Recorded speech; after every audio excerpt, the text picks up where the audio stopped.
Hello and welcome to MAT120 Introductory Statistics at the University of Southern Maine. This is Professor Urban, and I would like to explain to you how to follow the steps from my email. First, you need to go to the right website, and if you copy and paste that link into the email, it'll get you right to this screen. And on this screen, it tells you the things you need to have: your email address, your course ID, and your access code or credit card. We will talk about that when we get there.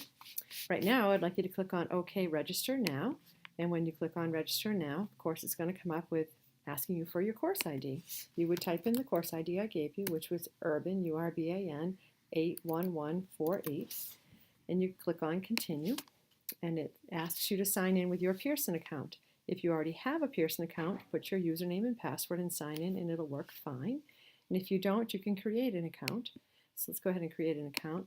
We're going to use an email address, and so we'll say new student at maine.edu, and the username will be the same as your email address, and then the password would be password1, and then password1 because I'm not very creative.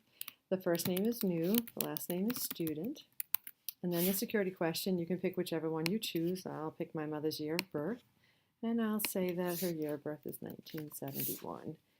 And then you have to go down and accept their terms of usage, and you can create the account.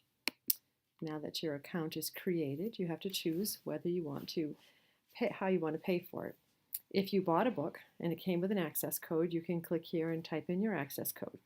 If you didn't buy a book because you knew you could get this book electronically, you can use a credit card or PayPal to pay here. And if you want to reserve judgment and wait for 2 weeks, you have that opportunity if you choose down here, get temporary access without payment for 14 days. If you click on that option, it'll explain more about temporary access and how it will store your information, but you have to take care of it in 14 days. If you want to do that, you can click on yes. I'm going to choose that right now since I'm making a fake account. And it's going to take a moment to make me a new account as new student. And now I have my account. You can see that it has the course ID that we typed in. It's the MAT120 Spring 2014. And then I can go to my course.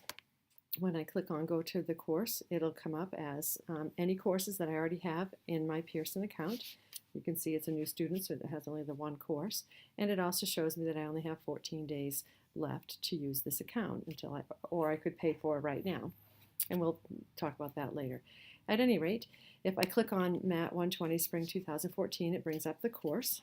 It brings up the dashboard always comes up first. You will have homework links. They're not there yet because the course hasn't quite started. We will have several labs, and right now the only lab that's in there is lab number 1, which is really a review of your basic order of operations knowledge. I really would like you to do this lab and have it done and turned in the first day of class. So it's due at 4:10 on Monday, January 13th. When you walk in the door, if your name's on the top of the page and you hand it in, I'll be able to take attendance easily that way, and you will have come prepared for this class. I'm looking forward to working with you and would ask you to send along any questions or concerns, but meanwhile, good luck. Make sure that you show me some good solutions and not just answers. I want to make sure that I can see that you understand the order of operations and how they apply. Take care and good luck.